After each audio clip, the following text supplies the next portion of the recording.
माननीय उच्च न्यायालय में उसमें बहुत सारी सुनवाई ऑलरेडी हो चुकी थी और लास्ट चांस दिया था माननीय उच्च न्यायालय ने। डेवलपर और लैंड लॉर्ड जो है, जमीन मालिक है, उनके साथ आप समझौता करो। क्या होता है देखो, मुझे ये बिल्डिंग कैसे भी करके तोड़ना है, इलीगल है। और इंग्लिश में बोला गया था कि आई want a surgical strike on illegal construction in Vasai Virar. आपस में चर्चा करके उन्होंने एक डिसीजन लिया कि अगर इनके पास रजिस्टर्ड एग्रीमेंट है तो वाकई वो ट्रांसफर ऑफ प्रॉपर्टी एक्ट के अंदर मालमत्ता हस्तांतरण अधिनियम के सेक्शन 53A में वैसे भी वो प्रोटेक्ट हो जाते। पूरा प्री प्लान था, जो कुछ मैसेजेस में मेरे पास भेजे गए कि कैसे फेडरेशन से महिला सब इकट्ठे हो जाओ, ये टाइम पे हमको इकट्ठा होना है, ये करना है, पूरा प्लान कर करके इन लोगों ने वो दोनों के घर पे ये ऐसा महिलाओं को बेच के उसके ऊपर अटैक करवाया है। तो अगर बैंक बोलती है ये लीगल है, कॉर्पोरेशन असेसमेंट करती है, प्रॉपर्टी टैक्स है, प्रॉपर्टी टैक्स हमारे से लेती है, ड्रेनेज कनेक्शन देती है, वाटर कनेक्शन देती है, उसके बाद MSEB बोर्ड हमको इलेक्ट्रिसिटी देती है, सब रजिस्टर ऑफिस हमारा एग्रीमेंट रजिस्टर करवा के लेती है, यही सरकार हमारे से उसके बदले में स्टैम्प ड्यूटी लेता है। मेरी कोऑपरेटिव सोसाइटी डेप्यूटी रजिस्टर के पास रजिस्टर होते हैं। इतना करने के बाद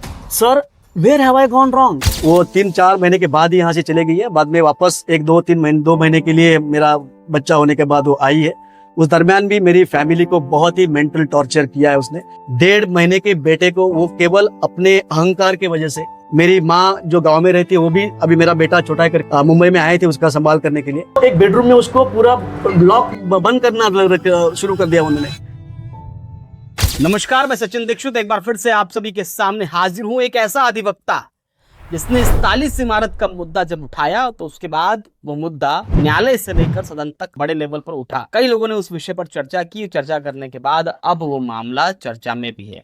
ऐसे अधिवक्ता विजय कुरले हमारे साथ उपस्थित हैं। उन पर कुछ लोगों ने गंभीर आरोप लगाए, लेकिन आरोप किस प्रकार से हैं कि एक वाउटीवाड़ी एक जगह है जहां पर कई सारी इमारतें हैं और वो इमारतों को बचाने में भी इनकी भूमिका रही है। किस तरह भूमिका रही है और अब आरोप कौन सा है और किस प्रकार से इन आरोपों के माध्यम से खंडन करते हैं विजय कुरले जी। वाउटीवाड़ी में आपकी एंट्री कैसे होती है? वाउटीवाड़ी का मुद्दा क्या था और कोर्ट जाकर क्या कुछ हुआ? देखो, वाउटीवाड़ी में मेरा वहाँ पे जो जाना है, वो मेरी वाइफ का वहाँ पे एक घर है और वो भले मेरे घर से निकली है उसके पर्सनल कुछ डिफरेंसेस की वजह से, बट जिस दिन से वो यहाँ से निकली है मैं हमेशा उनके कांटेक्ट में रहा हूँ। तो मुझे पता होना चाहिए मेरी वाइफ, मेरा बेटा कैसे है, क्या है। तो मैं सामने से उनके कांटेक्ट में हूँ।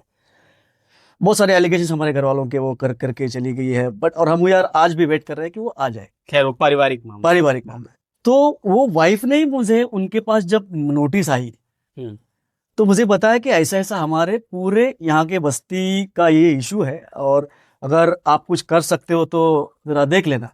तो मैटर उनका ऑलरेडी मुंबई उच्च न्यायालय में प्रलंबित था और मैं इस वक्त पे गया था कि माननीय उच्च न्यायालय में उसमें बहुत सारी सुनवाई ऑलरेडी हो चुकी थी और लास्ट चांस दिया था माननीय उच्च न्यायालय ने कि डेवलपर और लैंड लॉर्ड जो है, जमीन मालिक है, उनके साथ आप समझौता करो। क्या होता है देखो, मुझे ये बिल्डिंग कैसे भी करके तोड़ना है, इलीगल है। और इंग्लिश में बोला गया था कि आई want a surgical strike on illegal construction in Vasai Virar. Line में थी मेंशन लाइन। और वो जिस दिन वो ऑर्डर पास होने वाला था डिमोलिशन का, उसी सुनवाई के दरमियान मेरा फर्स्ट हियरिंग था, मेरा फर्स्ट एंट्री था जिस दिन ऑर्डर होने वाला था, जुलाई 2019। और justice Dharmadhikari and justice GS Patel के बेंच थे। उन्होंने मुझे स्ट्रेट में बोला कि mister Kurle, I want a surgical strike on illegal construction in Vasai Virar, it's too much. तो मैंने बोला सर आपके साथ मैं 100 नहीं 200% हूं, लेकिन वो सर्जिकल स्ट्राइक ये गरीब वहां पे रहने वाले लोगों के ऊपर नहीं, वो विक्टिम है और विक्टिम को हम और विक्टिमाइज नहीं कर सकते, कोई अदालत कर भी नहीं सकते। और सर्जिकल स्ट्राइक अगर करनी है तो जो उनको जिम्मेदार है उनके ऊपर डेफिनेटली सर्जिकल स्ट्राइक होना चाहिए। कि जो कॉर्पोरेशन के ऑफिसर्स हैं जिन्होंने ये बिल्डिंग बनते वक्त वहां पे खुले आंख से देख रहे थे, जो ये है अथॉरिटीज है जिनका वहां पे मॉनिटरिंग है, यही जो 41 इमारत में हुआ, उन्होंने करना चाहिए। अगर वो बनती ही नहीं, 3 लोग खरीद नहीं करते। और खरीदने के बाद भी इन्होंने कुछ ऐसे नोटराइज एग्रीमेंट या ऐसे कोई कागज वगैरह जैसे छोटे मोटे कागज नहीं बनाए, उन्होंने रजिस्टर्ड एग्रीमेंट बनाए हुए। तो रजिस्टर्ड एग्रीमेंट जब बनाए हैं तो स्टेट ने, सरकार ने स्टैम्प ड्यूटी ली है और उसमें सब उनके CC वगैरह वो सब लगाए हुए हैं। CC फिर जो भी अप्रूवल्स लगते हैं बिल्डिंग के लिए, जो सब लगाए हुए हैं। और बहुत सारे लोगों ने तो सीसी, वो डुप्लीकेट सीसी बाद में निकली, पर सीसी वगैरह सिडको का वहां पे प्लानिंग अथॉरिटी थी उस टाइम पे, कॉर्पोरेशन नहीं थी अपनी। मोस्ट इंपॉर्टेंटली बैंकों ने वहां पे लोन भी दिया था, मोर देन 60-70 ऑलमोस्ट 80% लोगों ने तो लोन लेके लिया था। तो जब हम लोन लेते, तो मैं माननीय उच्च न्यायालय को समझा रहा हूं, जब हम लोन लेते तो बैंक 2% प्रोसेसिंग फी मेरे से लेते हैं। वो 2 प्रोसेसिंग फी जो लेते हैं वो इसीलिए लेते हैं कि जो प्रॉपर्टी हम बैंक के साथ मॉर्गेज करने वाले हैं वो मार्केटेबल टाइटल है या नहीं है, वो प्रॉपर लीगली है या नहीं है, वो चेक करने के लिए। तो मुझे पूछा गया था कि मिस्टर कुर्ले, लेकिन जो भी प्रॉपर्टी खरीदते उनकी रिस्पॉन्सिबिलिटी नहीं है क्या कि ये जो चेक करना कि जो मैं खरीद रहा हूं ये लीगल है नहीं लीगल है। तो मैंने बोला रिस्पॉन्सिबिलिटी डेफिनेटली है, और हम सब ने वो रिस्पॉन्सिबिलिटी वाकई उसको हमने कंप्लाई किया हुआ है, हमने वो पाली है। कैसे? तो बैंक ने जब 2% हमारे से 2% जो प्रोसेसिंग फी ली, तो 2% प्रोसेसिंग फी में उन्होंने चेक किया कि इसको मार्केटेबल टाइटल है, उसके बाद हमको लोन लिया। तो अगर बैंक बोलती है ये लीगल है, कॉर्पोरेशन असेसमेंट करती है, प्रॉपर्टी टैक्स है, प्रॉपर्टी टैक्स हमारे से लेती है, ड्रेनेज कनेक्शन देती है, वाटर कनेक्शन देती है, उसके बाद एमएससीबी बोर्ड हमको इलेक्ट्रिसिटी देती है, सब रजिस्टर ऑफिस हमारा एग्रीमेंट रजिस्टर करवा के लेती है, यही सरकार हमारे से उसके बदले में स्टैम्प ड्यूटी लेता है, मेरी कोऑपरेटिव सोसाइटी डेप्यूटी रजिस्टर के पास रजिस्टर होते हैं। इतना करने के बाद sir where have I gone wrong, मैं कहां गलत गया हूं? मैंने तो मेरी ड्यूटी निभाई है। फिर ये सब सुन के आपने बहस किया। ये सब सुनने के बाद फिर उन्होंने आपस में चर्चा करके उन्होंने एक डिसीजन लिया कि अगर इनके पास रजिस्टर्ड एग्रीमेंट है तो वाकई वो ट्रांसफर ऑफ प्रॉपर्टी एक्ट के अंदर मालमत्ता हस्तांतरण अधिनियम कि सेक्शन 53A में वैसे भी वो प्रोटेक्ट हो जाते, क्योंकि जब तक मुझे वो पर्टिकुलर प्रॉपर्टी का कॉम्पेंसेशन नहीं मिलता तब तक मुझे कोई डिस्पोजेस नहीं कर सकता। तो वो ग्राउंड पे वैसे भी प्रोटेक्टेड है, बट वो रीट पिटीशन में उसको एडजुडिकेट नहीं कर सकते। तो वो भी कुछ एक लिमिटेशन है ऑनरेबल बॉम्बे हाईकोर्ट के ऊपर, माननीय उच्च न्यायालय को। तो मुझे रिक्वेस्ट किया कि 226 में हम ये नहीं कर सकते mister Kurle, but we will protect you. आप वसई कोर्ट में जाओ, और जो भी इसमें जिम्मेदार लोग हैं, वो बैंक हो, वो कॉर्पोरेशन हो, स्टेट हो, जो बिल्डर हो, या वहां के लैंडलॉर्ड हो, ओनर्स हो, जो भी है, उनके खिलाफ आप कॉम्पेंसेशन का सूट फाइल करो और इंजंक्शन ले लो कि ताकि आपके बिल्डिंग को कोई तोड़ेगा। फिर वो हमें उन्होंने प्रोटेक्ट किया और 2 महीने का टाइम दिया, और हमने जाके इमीडिएटली वसई कोर्ट में, मैं एडवोकेट जॉर्ज फर्गोस जो मेरे मित्र है उनके थ्रू वहां पे सूट फाइल किया। तो वो सूट फाइल करके इमीडिएटली बॉम्बे हाई कोर्ट ने अगर प्रोटेक्ट किया है तो नीचे कोर्ट ने उसको कंटिन्यू किया, और सूट चल रहा है, कॉम्पेंसेशन वगैरह सब। तो उसमें हमको अभी हमारा कॉम्पेंसेशन लेना है ना कोर्ट से। हमने ऑलरेडी मार्केट का प्राइस जो भी है वो पे करके घर लिए हुए हैं, तो उसी घर के लिए मैं वापस क्यों पैसा खर्चा करूं? यहाँ पर ये मामला आ रहा है, यहाँ पे मामला है। नहीं, अभी तक ये हुआ कि वहां पर जो इमारतें टूटने वाली थी, वहां पर आपने कोर्ट में बहस किया, जिस तरह सर बताए, घर पट्टी, रजिस्टर्ड, कॉर्पोरेशन पेपर्स, बहुत सारी चीजें होकर निकले।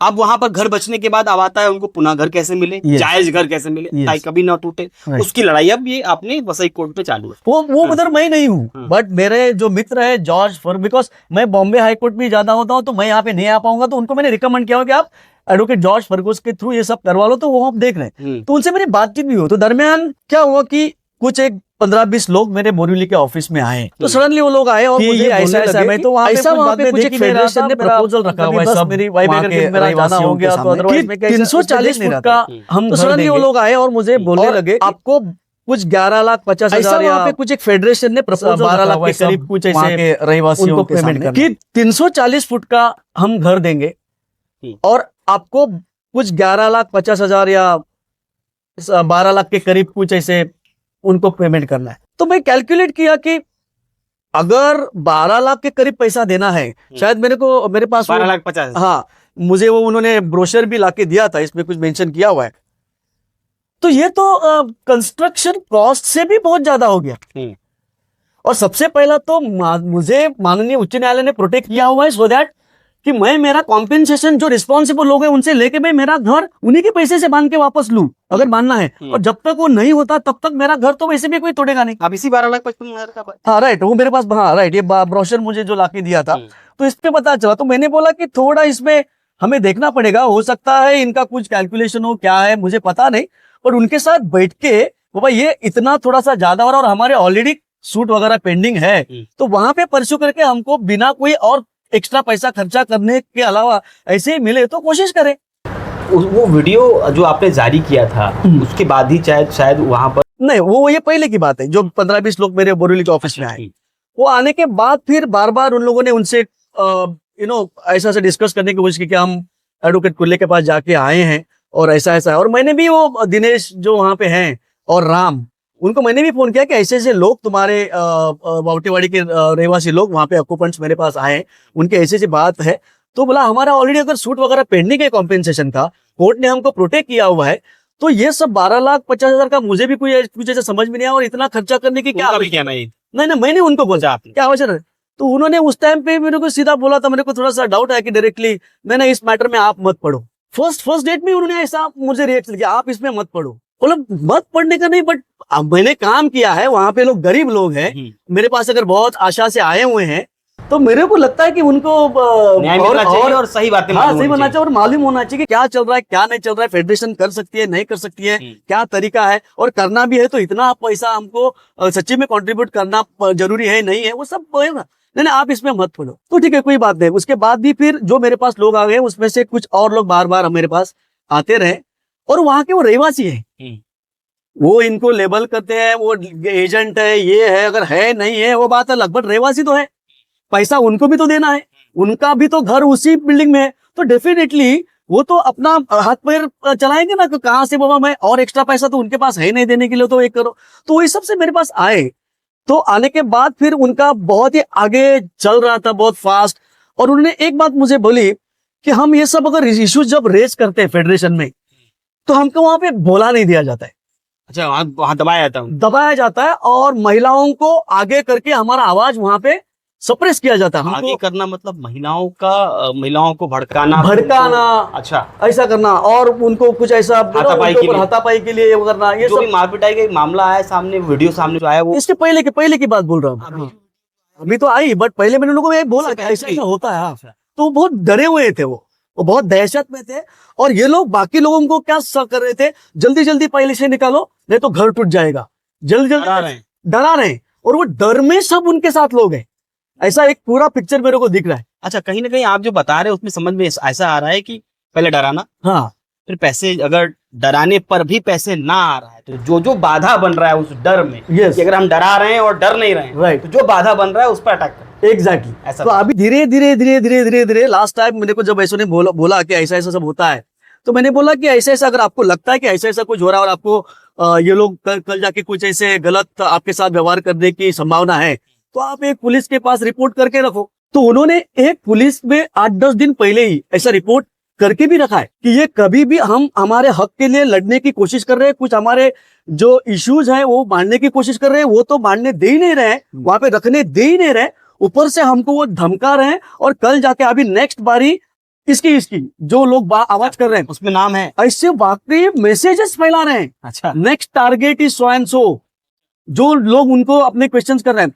और ये मैंने भी देखा कि देखो ऐसे भी वो सवाल करना एक प्रकार से गुनाह हो गया। वहां पर सवाल करेंगे तो मार खाएंगे, सवाल करेंगे तो आरोपी बन जाएंगे, सवाल करेंगे दलाल बन जाएंगे। राइट। तो मेरे को भी मुझे भी थोड़ा सा एक ऐसा डाउट आया कि अगर हम उन लोगों को वहां पे और कोई खर्चा और कोई फाइनेंशियल बर्डन ना पड़े उनके ऊपर आके, अच्छा घर मिले, यही सिस्टम से उनको कॉम्पेंसेशन मिलके मिले, तो वो एक्सेप्ट क्यों नहीं है? इस पे ये आरोप लग रहा है कि आप कोई बिल्डर सजेस्ट कर रहे हैं, हाँ, उस बिल्डर को काम नहीं दिया जा रहा है, इसलिए विजय कुल्लर जी अड़ंगा अड़ा। राइट। तो ये सुन के तो वीडियो में मैं खुद लाइक गुस्सा तो नहीं है, बट मैं खुद ही हो गया, लाइक बिल्डर ये कहाँ से, मैं तो ये बिल्डर के कभी चक्कर में पड़ता नहीं है।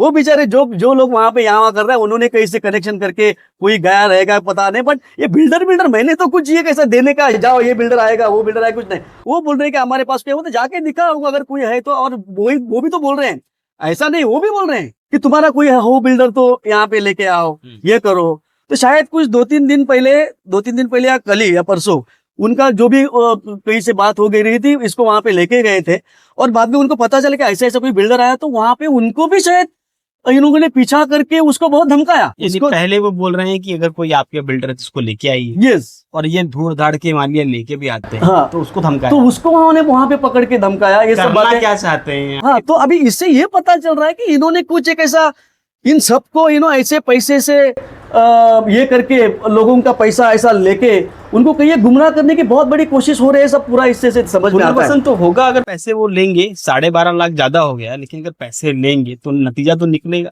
नहीं, दो चीजें हैं इनका। प्लस पॉइंट ये है, एक तो रजिस्टर्ड एग्रीमेंट इन सबके है, कॉम्पेंसेशन तो इनका बनता है, और जब तक उनको अप्रोप्रिएट कॉम्पेंसेशन नहीं मिलता तो वो एक प्रोटेक्शन है सेक्शन 53 के अंदर, ट्रांसफर ऑफ प्रॉपर्टी के, उनको डिस्पोजेस नहीं किया जा सकता। और उनकी एक प्लस पॉइंट है कि इनके फेडरेशन ने अभी पूरी लैंड, जैसे वहां के जमीन मालक ने और बिल्डर ने अंडरटेकिंग दिया मुंबई हाईकोर्ट में, वो हिसाब से पूरी लैंड अभी वहां की जो जमीन जो चाहिए इमारत बांधने के लिए वो कन्वे हो चुकी है फेडरेशन का नाम। तो लैंड बैंक तो उनके पास है। अभी रहेगी बात उसका कॉम्पेंसेशन, बाकी का कॉम्पेंसेशन की जो हुआ है वो वसूल करके फिर बैंक्स है, कॉर्पोरेशन है, वो बिल्डर्स है या कुछ भी है जो सूट पेंडिंग है। ये मामला बहुत लंबा जाएगा, वहां के रहवासियों को इंतजार करना पड़ेगा।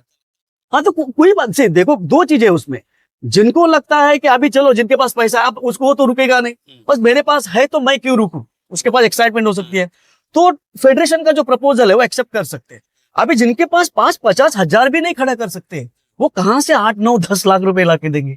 और उन्होंने उस घर के लिए ऑलरेडी उनके कमाई का, हार्ड वर्क का पैसा उन्होंने ऑलरेडी खर्चा करके वो घर लिए हुए हैं। तो ये वीडियो जारी किया, उसमें क्या बोला था? उसमें उनको यही बोला था कि तुम्हारा जो वहां पे प्रपोजल रखा जा रहा है उसमें फेडरेशन और आप मिलकर कोई एक पहले बात करना जरूरी है। इतना पैसा खर्चा करने की जरूरत नहीं है, और खास करके आपको जो डरा जा रहा है कि पैसे निकालो नहीं तो बिल्डिंग गिर जाएगी, तो वो वैसे कुछ गिरेगी नहीं। अगर यहाँ से भी कोई समझो उनका स्टे उठाया भी रहेगा तो सुप्रीम कोर्ट ने एक जनरल स्टे देके रखा हुआ है। महाराष्ट्र गवर्नमेंट ने जो सेक्शन 52A ऐड किया था, तो उसको चैलेंज स्टेट गवर्नमेंट ने सुप्रीम कोर्ट में किया है। उसमें 2015 के पहले के जितने भी कंस्ट्रक्शन है वो स्टेटस को मेंटेन करने के ऑर्डर कर चुके हैं, और वो हिसाब से अभी लास्ट मंथ में एक मंथ पहले बॉम्बे हाईकोर्ट ने उसी स्टेटस के बेसिस पे बाकी की जो बिल्डिंग को नोटिस भेजा गया था उनका डिमोलिशन स्टे भी करवाया है। तो वैसा ऑलरेडी सब प्रोटेक्शन अपने पास है, घर तो अपने पास है, केस अपनी चल रही है कॉम्पेंसेशन की, वो आज एविडेंस के स्टेज पे है, तो उसको परस्यू करो। तो आपको इतना पैसा कंट्रीब्यूट करने की जरूरत नहीं है। और सर, घर तो मैंने 2019 में जो गिरने वाला था उसको तो बचा है। अच्छा, सवाल यहाँ पर ये है, विजय कुर्ले जी कानून की शक्ति को बताते हैं, यस, उसका प्रयोग करने के लिए बोलते हैं, उसके प्रयोग के साथ एक चीज और कहते हैं, धैर्य रखिए। राइट, इतनी चीजें चल रही हैं। Yes. उसमें आरोप लग रहा है कि बिल्डर लेके आ रहे हैं, राइट, आरोप लग रहा है कि आपका ये तो पूरा सारा झूठ पैसा। और मेरे को तो यही लग रहा है कि जैसा हमेशा हमने देखा है, और आपने भी जो पहले स्टार्ट में बोला कि ये इनके काम में जो भी अड़ंग आएगा, अच्छा, उसको कैसे यहाँ से दूर करने का, उसी का ये षड्यंत्र है। कल मेरे खिलाफ जो वीडियो बनाया, उनको शायद उनके दिमाग में कैलकुलेशन रहेगा, ये सब करने के बाद शायद कुर्ले इसमें इंटरेस्ट नहीं लेंगे। बट कैसा है कि मैं खुद वैसे भी इंटरेस्ट नहीं लिया था। मेरे पास वहां के खुद रहवासी आए, उन्होंने मुझे विनती की, तब मैंने ये वीडियो बना के उनके लिए, और उन्होंने भी क्या किया, वो लाइन माने कि पहले छेड़ो नहीं, छेड़ेंगे तो छोड़ो नहीं, ऐसा कुछ है? ऐसा कुछ है कि आप इंटरेस्ट भी लेंगे और उनको न्याय भी दिलाएंगे, ऐसा कुछ है? नहीं, देखो दो चीजें, कैसा है, जिसने गुलामी एक्सेप्ट की है उसके लिए एक वकील क्या कर सकता है। अगर उनको चाहिए कि नहीं, मुझे जो कानून के इसमें है वो मुझे चाहिए, और उसके लिए वो आगे आता है, उसके लिए वकील कुछ दे सकता है। वकील तो उसको पकड़ के ना लगता है। अभी मैंने उनको पकड़ के तो न लाए थे, वो वहां के रहवासी मेरे पास आए। आने के बाद वो बोले कि लोग डरे हुए हैं, आप अगर एक वीडियो बना के हमके पास दे देते हैं तो आपका मैसेज हम उनके पास पहुंचा सकते हैं, और वो मैसेज के थ्रू तो एटलीस्ट वो लोग हमारे पास आएंगे कि हम आगे जाके और बिना और एक्स्ट्रा फाइनेंशियल बर्डन का घर कैसे बना सकते हैं, इसके लिए वो लोग आगे आएंगे और एक चर्चा बन जाएगी।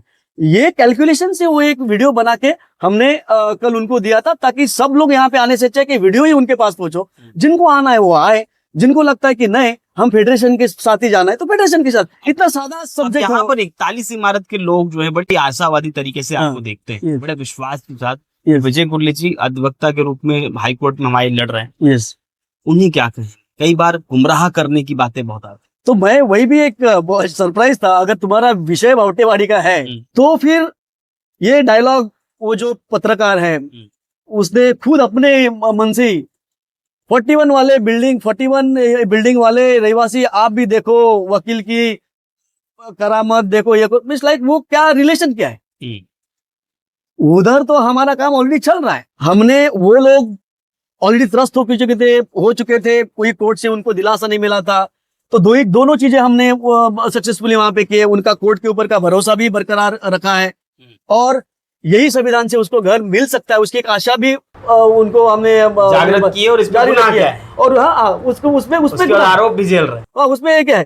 तो अभी ये सब ऐसा देखने के बाद यही लगता है कि एक वसई विरार में जो भी कुछ ऐसी सब इलीगलिटी चल रही है या कुछ है, तो यहाँ पे कोई एक वकील कोई एक ज्यादा पावरफुल ना हो जाए, कोई एक एक्टिव हो ना जाए, तो उसको आज ही यहाँ से दूर करो, सो दैट हमारा जो इलीगल कारोबार है वो ऐसे ही चलता रहे और हमें उसमें कोई बाधा ना आए। ऐसा भी है कोई षड्यंत्र हो सकता है, लाइक हमने वो एक्सपीरियंस किया। जब समाज के प्रति समर्पण भाव से कोई काम किया जाए उसके बाद इस तरह की जब आरोप आए, देखो हमारे सामने बहुत पहले से आदर्श हैं। वो आदर्श हम जब ऐसा कोई भी सिचुएशन आता है तो हम याद करते हैं ज्योतिबा फुले, सावित्रीबाई फुले। वो भी तो महिलाओं को शिक्षित करने के लिए बाहर निकली थी। वो थोड़ी आसान रास्ता था उनके लिए। उनको भी तो पत्थर फेंके गए, उनको भी तो गोबर फेंका गया, लेकिन वो रुके नहीं, वो तो समाज की सुधारना में लगे रहे। और आज का ताजा अगर उदाहरण हम देखें, दिल्ली में केजरीवाल ने क्या नहीं किया उन लोगों के लिए। उन्हीं को भी तो शराब घोटाला ये घोटाला करके आखिर में उनकी बदनामी करके उनको भी तो उनका बस गुनाह इतना ही था, वर्ल्ड क्लास एजुकेशन गरीब से गरीब बच्चों को मिले ऐसी व्यवस्था खड़ी की। किसी भी गरीब को अपने घर दार जवारे बेचने ना लगे, कोई ऐसा मरीज को कोई ऐसा इलाज करना हो तो वो व्यवस्था खड़ी की कि 0% कॉस्ट की। पानी बिजली वो तो सब पता है। तो हम वही सोचते हैं कि ऐसा सब लाखों लोगों के लिए जिसने किया, करोड़ों लोगों के लिए जिसने किया, उसको भी इस सिस्टम ने छोड़ा नहीं है, बख्शा नहीं है। तो हम तो बहुत छोटे हैं उनके सामने। तो बस इससे कोई हम डिस्करेज होने की या ऐसा कुछ नहीं है, बिकॉज हमें पता है, हमें खुद के ऊपर कॉन्फिडेंस है और हम जिनके लिए जो भी कुछ कंट्रीब्यूट कर पाए उन सबको पता है। तो ऐसे कोई इससे होता नहीं। और सबसे पहले तो पूरी झूठी बात है। रह गई बात मेरा चार्जेस का देने का, उन्होंने 50,000 रुपीज कैश और बाकी का सब चेक में आया, वो पूरा ब्यौरा मेरे पास है। वो मैंने आज ऐसे ही बैठ के देख रहा था, वो कुछ 3-3.5 लाख के ऊपर भी नहीं जा रहा है। तो भी ठीक है, पकड़े, हम पकड़ते चलो 9 लाख तो 9 लाख जो भी बोलते हैं वो जो उनके हिसाब से। पर उसके बाद भी मैं वहां के कुछ रहवासियों से बात की तो केवल न्यायालयीन कामकाज के लिए उन लोगों ने पर घर कुछ 800, 850, 900 घर हैं शॉप और घर मिलके 60,000 रुपया तक उन्होंने पर कंट्रीब्यूट किया, ऐसा उनका वहां पे कहना है। पर घर से अगर वो कैलकुलेट करें तो 5-5.5 करोड़ रुपया होता है। बाप रे, गया कहाँ? गया कहाँ? और यही सवाल वो बेचारे लोग भी उनको पूछ रहे हैं, उनका भी जवाब नहीं दिया। आपके पास आया 5 करोड़ रुपए? तो वही तो बोल रहा हूँ, अगर मैं पकड़ता वो 9 लाख का जो फिगर बोलते वो भी अगर पकड़े तो 5-5.5 करोड़ में से 9 लाख माइनस करो, बाकी का तो एटलीस्ट हिसाब दो। ठीक है, हमारे मित्र है जॉर्ज फर्गोस, उसको पकड़ते चलो, उसको भी 9-10 लाख रुपए थे, 20 लाख हो गया। बाकी का तो हिसाब मांग रहे हैं ना आपसे, आपके पास। और हिसाब मांगना गुनाह है, तो हिसाब मांग रहे हैं। जैसा उन्होंने बोला कि इतना तक तो हमने केवल न्यायालयीन लड़ाई के नाम पे हमारे से लिया गया हुआ है और वो हम पूछते हैं कि उसका हिसाब दो, तो हिसाब भी नहीं दिया जा रहा है। ऊपर से फिर ऐसे महिलाओं को आगे करके हमको टारगेट किया जा रहा है। तो उन्होंने जो कंप्लेंट दी थी 8 दिन पहले, मैं भी थोड़ा उसमें ये नहीं था, बिकॉज मुझे पता है दिनेश और राम इन लोगों ने इस सोसाइटी के लिए पहले से कितना काम किया है, कैसे किया है, जो भी है कि ऐसे कुछ करेंगे। बट बाद में कल जो देखा कि वो मैं उनको अंडर एस्टिमेट किया ऐसा लग रहा है मेरे को। यस, उनको मैंने समझा नहीं और ये हकीकत वहां पे है।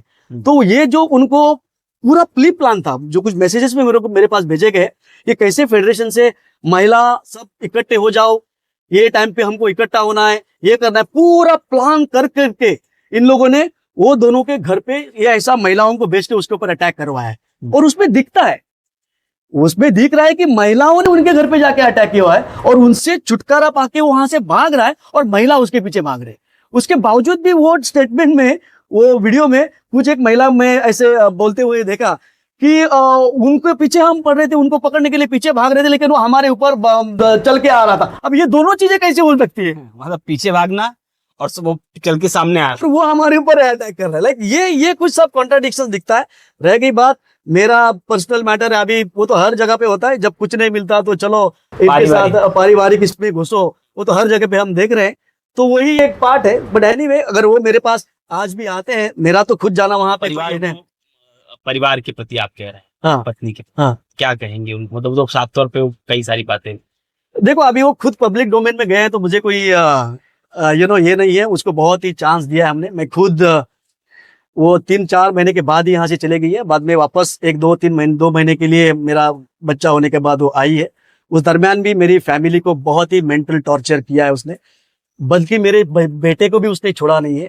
1.5 महीने के बेटे को वो केवल अपने अहंकार की वजह से, मेरी माँ जो गांव में रहती है, वो भी अभी मेरा बेटा छोटा है करके मुंबई में आया था, मुंबई में आए थे उसका संभाल करने के लिए, तो वो मेरे बेटे को हाथ ना लगाए, इसके लिए वो 1.5 महीने के बेटे को, 2 महीने के बेटे को, जो सोया हुआ है सुबह 5:30 बजे, उसको जबरन उठा के उसको तैयार करके वो 7-7:30 बजे यहाँ से वो ट्रेन से लेके जाती थी। वो बेबी सिटिंग में रखती थी, बेबी सिटिंग में रखना, शाम को वापस 7:30 बजे यहाँ पे जब आती थी, तो कुछ दिन हॉल में रखा उन्होंने, और मेरी मम्मी आने के बाद उसके साथ थोड़ा खेलना ये करना सब किया। बट कुछ दिन के बाद वो सीधा एक 10-15 दिन के बाद वो एक बेडरूम में उसको पूरा लॉक बंद करना शुरू कर दिया उन्होंने। तो फिर उसके बाद बल्कि मेरे बेटे को मेरे मम्मी डैडी, मेरे भाई, मेरा किसी की फैमिली ने उसको हाथ नहीं लगाने का, ये ऐसा विक्षिप्त उसका एक डिमांड था, और उन्होंने फिर बंद ही करना शुरू कर दिया बेडरूम में। तो मैंने उनको बोला कि अगर जब ठीक है, तेरी जो डिमांड थी कि ये मेरी माँ उसका ख्याल नहीं रखेगी, मेरे को बेबी सिटिंग में रखना है, मैंने तेरे को अलाउ कर दिया, ठीक है रख, कोई प्रॉब्लम नहीं। बट उसके बाद तो अभी बेडरूम में उसको बंद करके रख रही है, तो ये ठीक नहीं लग रहा, और मैं इसके बाद उसको बेबी सिटिंग में मैं नहीं दूंगा, मेरी मम्मी उसका ख्याल करेगी।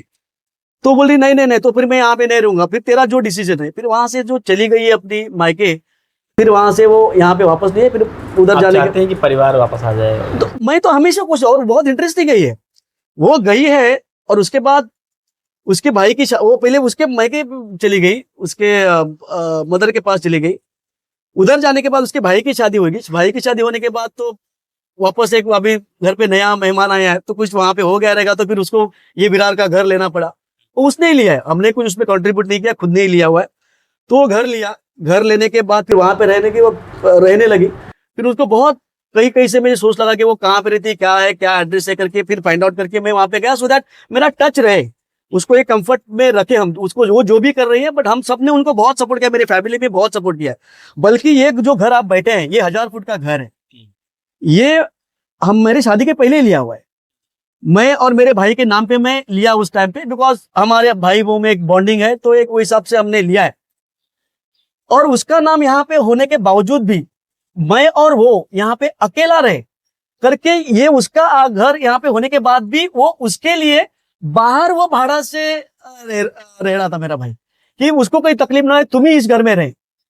और वो बहुत आगे भी बहुत जाने के बाद 1-2-3 साल वो रहा वैसे ही बाहर, और बाद में भी बोला वो नहीं आ रही है, तुम बात करो, इतना अकेला घर में मैं क्या। तो फिर वहां से बाद में फिर वो आने लगा, तो मैंने जाके उनको पूछा, एड्रेस देखा कहाँ रह रही है, क्या करे, फिर जाना आना शुरू करा, तो ये कंफर्ट रहे उसके साथ। तो मुझे बाहर खाना खा के ही जाना पड़ता था, खाना भी कभी बनाना नहीं होता था। तो एक आज आएगी, कल आएगी, परसों आएगी, ऐसा सब होगा, एक ऑप्टिमिस्टिक था। तो वो तो बात हुई नहीं, वहां से गालियां गलौज ये वो सब एलिगेशंस, मेरे ऊपर कुछ गलत एलिगेशन, सबके पास ऐसे कुछ मैसेज भेजना, ये करना, और सबने पेशेंस रखे कि कोई बोले नहीं, वो आज ना कल सुधर जाएगी। एक दिन तो ऐसा था, 2019 की बात है, मेरे भाई के मिसेस का कुछ एक डिस्प्यूट्स था, और उसमें वो भी चली गई थी। और वहां पे जाने के बाद फिर भाई के साथ उनका पूरा सेटलमेंट हो गया कि ठीक है अभी वो वापस नहीं आएगी, और वो पकड़ के मेरी एक भतीजी भी है, भाई की बेटी, वो हमारे साथ है। तो अभी एक बेटी भी है, वो छोटी है, वो स्कूल में जाती है, तो कोई ना कोई केयर करने के लिए चाहिए। तो उस हिसाब से उसने डिसीजन लिया मेरे भाई ने कि इमीडिएटली कोई दूसरा, अभी सेटल ही हुआ है तो दूसरा एक शादी करे। तो उसने दूसरी शादी की, जो मेरी अभी भाभी यहाँ पे है। तो फिर पहले वाले भाभी अब उसने खुद बोल के चली गई है कि अभी मेरे आने के नहीं, हमें सेपरेट होना है, सब कुछ किया, अपना नाम भी उसने वो सब किया। तो उसको पता चला कि शादी हुई है, तो उसने इमीडिएटली कहीं ना कहीं से पता चला शादी हुए, तो वहां पे जाके हमारे सबके खिलाफ 498 का केस दर्ज किया मेरे खिलाफ, जिसने उसके यहाँ पे कंफर्टेबल लिविंग के लिए, रहने के लिए मेरे भाई को मैंने डांटा हुआ है कि ये सब मुझे नहीं चलेगा। उसके बावजूद उसको पता है कि ये सब ऐसा मेरे साथ बिहेव एक भाई के जैसा किया हुआ है, तो भी मेरे खिलाफ, मेरे सिस्टर जो यहाँ पे नहीं रहती, मेरे मम्मी डैडी जो 500 फुट 500 किलोमीटर दूर रह रहे हैं गांव में, उनके खिलाफ, ऐसे सबके खिलाफ एक 498 का केस दर्ज किया नासिक में। और जब तक वो 2-3 साल यहाँ पे थी, तब तक मेरी वाइफ और उनके साथ कभी संबंध नहीं आए। उल्टा मैं मेरे बेटे को चुपके से उसके मायके पे नासिक में चला गया था। जब उसको पता चला कि मेरा बेटे को लेके उसके यहाँ पे वो गया है, मेरे बाबे के यहाँ पे नासिक में, और बाद में आया और मुझे पता चला बाद में मेरे बेटे को उसने बहुत मारा कि तू क्यों गया वहां पे करके, बहुत मारा। ऐसा वो हमेशा करती थी। मैं जब भी उसको कभी लाने के तो देती नहीं है यहाँ पे। एक भी बर्थडे मैंने मेरे फैमिली के साथ नहीं करवाया, उसने करने नहीं दिया ही नहीं है, तो सब हम सह रही है। तो उसने जब 498 का केस किया तो इमीडिएटली उसने भी अभी उनको कांटेक्ट किया, मेरे वाइफ को, कि देखो तू भी बाहर है, मुझे मेरा भी ऐसा हुआ है, हम दोनों मिलकर इस घर को बर्बाद कर लेते। तो वो खुश हो, अरे कोई तो आज तक तो इनका कुछ मेरे को मिल नहीं रहा था, मैं इतनी गालियां दे रहा हूँ, मैं इतना एलिगेशन कर रहा हूँ, ये लोग रिएक्ट ही नहीं कर रहे हैं, कुछ नहीं कर रहे हैं, मैं सबको बे कर रहा हूँ, उनके मम्मी डैडी भाई सबको, लेकिन सब चुप है। तो हमने हमारी वो कमजोरी समझ रहे थे, बट हम एक समझदारी से आज ना कल आएगी वो हिसाब से। तो वो 498 के केस में वो स्टेटमेंट देने के लिए एक दिन नासिक गई थी। मेरा क्या रहता था, हमेशा मॉर्निंग में आफ्टरनून में उसको फोन होता था देखने के लिए, कहाँ है, क्या है, ऑफिस से निकले, कैसे हो, बेटा कहाँ है। तो उस दिन भी मैं फोन कर रहा था, हमेशा जैसा कर रहा था, और फोन लगा नहीं। और मेरे सहकारी जो है विकास पवार, एडवोकेट विकास पवार, वो भी मेरे साथ थे। तो फोन लगा नहीं, दोपहर में कर रहा हूँ, नहीं लगा, तो थोड़ा एक टेंशन का माहौल हो गया, बेटा कहाँ है पता नहीं। तो मैं सीधा ऑफिस से विरार में चल के आया, वो घर पे गया और देखा शाम को ऊपर कि मेरा बेटा कहाँ है। तो वो 3rd फ्लोर में जनरली कहाँ पे रहता है, मैंने वहां पे गया कि वहां पे मेरा बेटा है क्या, तो देखा वहां पे बैठा है।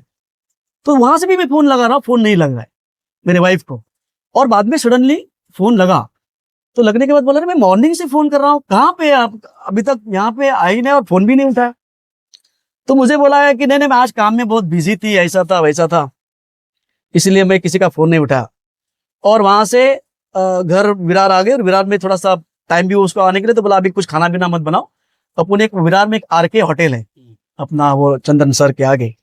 तो मेरा सहकारी जो है मेरे विकास पवार, वो, मैं, मेरा बेटा और वो उस दिन पूरा खाना खाने के लिए बाहर गए और मस्त पैके अच्छे से खाना पीना खाया, वापस घर पे आए और पूरा भी मेरे घर पे आया।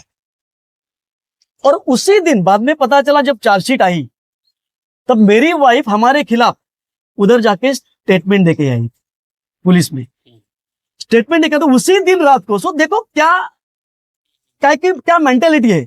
और आज ये उसको ही साथ में लेके ये लोग मुझे ऊपर, बिकॉज हम क्या है, हमें पता है, और पूरे समाज में जो हमको पहचानते हैं वो सबको पता है। आज 10-12 साल 15 साल होने आए, मैं बहुत पेशेंटली वेट कर रहा हूँ, आज आएगी, कल आएगी, परसों आएगी। अल्टीमेटली मेरा भी एक लाइफ है, मुझे भी लगता है कि मुझे भी मेरा एक मैरिड लाइफ, मुझे मेरा ये करना चाहिए, रहना चाहिए। बट मैं एक ऑप्टिमिस्टिक हो गया, आज आएगी कल आएगी करके, मैं आज भी वेट किया उसके लिए। तो वो एक इंसिडेंट हो गया। तो वो वहां से स्टेटमेंट देके आ रही है, और शाम को जाके हम खाना करा, जैसे कि मुझे पता नहीं कि मैंने, इनको कुछ पता ही नहीं पड़ा कि क्या हो रहा है क्या नहीं। तकलीफ होती है, तकलीफ तो होती है, बट क्या है कि ये आज मैं देख रहा हूँ लॉ प्रैक्टिस करते वक्त भी कि घर घर में लगी हुई एक आ गई है। कुछ लोग बोलते हैं, कुछ लोग नहीं बोलते हैं, हम भी नहीं बोल रहे थे, पर अभी खुद ही पब्लिक डोमेन में आए हैं, तो आप और मुझे पूछ भी रहे हैं, तो ये भी एक एंगल लोगों के सामने जाना जरूरी है। और एक बहुत मजेदार इंसिडेंट है, 2023 के बर्थडे के लिए मैं मेरे बेटे को केक लेके गया था, और बोला, और वो ऐसे मेरे सहकारी जो है विकास पवार, वो भी साथ में थे, मेरा भांजा था, और केक लेके गया, और मेरा बेटा वो केक काट नहीं रहा था शाम को। उनके बोला भाई बेटा केक काट के ले फिर तू स्टडी कर। नहीं मुझे केक नहीं काटना है, ये नहीं करना है, ये ऐसा। तो पूरा उसके दबाव में था।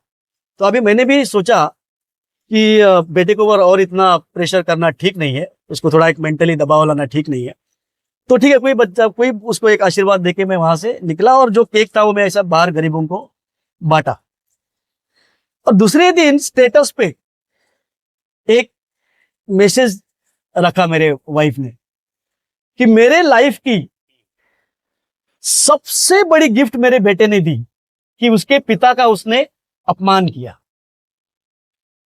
तो मैं एक्चुअली गुस्सा नहीं आ रहा है, कुछ नहीं आ रहा है, बट ये ऐसी एक सोच कैसी हो सकती है और इतनी इतनी क्रूएल मेंटेलिटी किसी की कैसी हो सकती है? इतना होने के बाद भी मैं आज जो राम करके है जो बोल रहा था ना, ये उसका घर नहीं संभाल पाया, वाइफ ने संभाल पाया, आज उसको भी मैं रिक्वेस्ट कर रहा हूं, भाई तू मेरे वाइफ को समझा, उसका घर का दरवाजा आज भी खुला है, ये करने के बाद भी खुला है। ऐसे बहुत सारे तो चीजें पहले वो कर चुकी है और आज भी वो दरवाजा खुला है। तू ये रिस्पॉन्सिबिलिटी ले, एक घर बसाने का काम कर, उसके लिए 1000 फुट का घर खुला है, वो जब आना चाहती है वो आ सकती है। हमारा पूरा परिवार उसका वेट कर रहा है। तो बातों नहीं करोगे, वो हमारी ये जो समझदारी है वो बहुत कमजोरी समझती थी। इसीलिए मेरे भाई को कहीं जाके सोशल मीडिया पे गलत सलत इस्तेमाल, वो वर्ड इस्तेमाल करो, मेरी जो भाभी आई है उसके लिए कुछ गलत सलत ये करो, लेकिन सब शांत है। लेकिन एक दिन ऐसा हमने किया कि नहीं, अभी शांत बैठ के ठीक नहीं, अगर इतना लिखते तो हमको उसके बारे में कंप्लेंट करना चाहिए। तो उन्होंने जाके कंप्लेंट भी की वाली पुलिस स्टेशन में, और जैसे ही कंप्लेंट की और उसको जब बुलाया गया तो वहां पे जाके वो राइटिंग में माफीनामा लिख के चली गई। फिर दूसरा एक मेरा भाई है, कजिन है, उसके वाइफ के ऊपर भी एलिगेशंस किए मेरे से, उसके संबंध लगा के, तो उसने भी जाके कुर्ला पुलिस स्टेशन में कंप्लेंट की। कुर्ला पुलिस स्टेशन जब उसको फोन गया, उधर भी वो माफी मांग के वहां से चली गई। तो ये जो अप्रोच है, लाइक मुझे कोई ऐसा उसका ये नहीं लग रहा है, बट अभी टू मच हो रहा है ऐसा, मुझे भी कभी ऐसा हो रहा है। वायुटेवाड़ी मामले में आपका परिवार आ गया, हाँ, आपका पर्सनल जो प्रोफेशन है उसमें पैसा लिया गया, वो आ गया, आपका पर्सनल जीवन जिस तरह आपकी छवि है उस पर भी एक प्रकार से सवाल खड़े किए। क्या लगता नहीं ये एक अधिवक्ता जीवन में बहुत अच्छा नहीं रहता ऐसा? तो नहीं, ये सही बात है। कुछ हद तक जिनको पता नहीं रहता हम क्या है, हमारा नेचर क्या है, सही है गलत का निर्णय ले लेते। हाँ, ये रहता है। वो उनको तो कोई फर्क नहीं पड़ता, बिकॉज वो आज भी मुझे सिंपैथी की, अरे ये क्या हो रहा है। और उसके बारे में तो हमारे पूरे समाज और परिवार और सब मित्रों में तो पता है कि वो क्या लेवल पे जाके हमारे साथ वो सब बहस करती है, ये करती है, तो उनको तो कोई नहीं है। बट जो नए जिनको विजय कुर्ले पर्सनली पता नहीं है, डेफिनेटली उनके ऊपर वो तो प्रभाव स्वाभाविक है। और आज का एक माहौल देखने के बाद उनको भी आज पता है कि जब कोई एक ऐसा ऊपर आता है या कोई अच्छा काम करने जाता है तो उसके ऊपर तो ये सब ऐसा कीचड़ उठाने का काम होता है। तो लोग भी आज समझ रहे हैं, तो उसमें, और अगर समझे ना समझे, देखो self confidence is very important, कि जो मेरे आत्मविश्वास बहुत इंपॉर्टेंट है, खुद के ऊपर विश्वास बहुत इंपॉर्टेंट है। आप कैसे, उसको बहुत मायने रखता है। लोग क्या कहते हैं उधर अगर हम ध्यान देंगे तो हमारा जो लक्ष्य है वो लक्ष्य हम प्राप्त नहीं करने में भटक जाएंगे कहीं और। तो वो सोच समझ के हमको, और ऐसे हर एक महापुरुष इससे गए हुए हैं, बस वो एक आदर्श है, उससे हिसाब से हम आगे बढ़ते हैं। चलिए, धन्यवाद। नमस्कार। थे अधिवक्ता विजय कुर्ले, इन्होंने साफ तौर पर कई सारे आरोपों के उत्तर दिए। इन्होंने वाउटेवाड़ी मामले में उन रहवासियों को समझाने जैसी बातें भी कही। अब देखना ये होगा कि इनके इस मुलाकात के बाद वाउटेवाड़ी में किस तरह का माहौल होता है। आज के लिए धन्यवाद।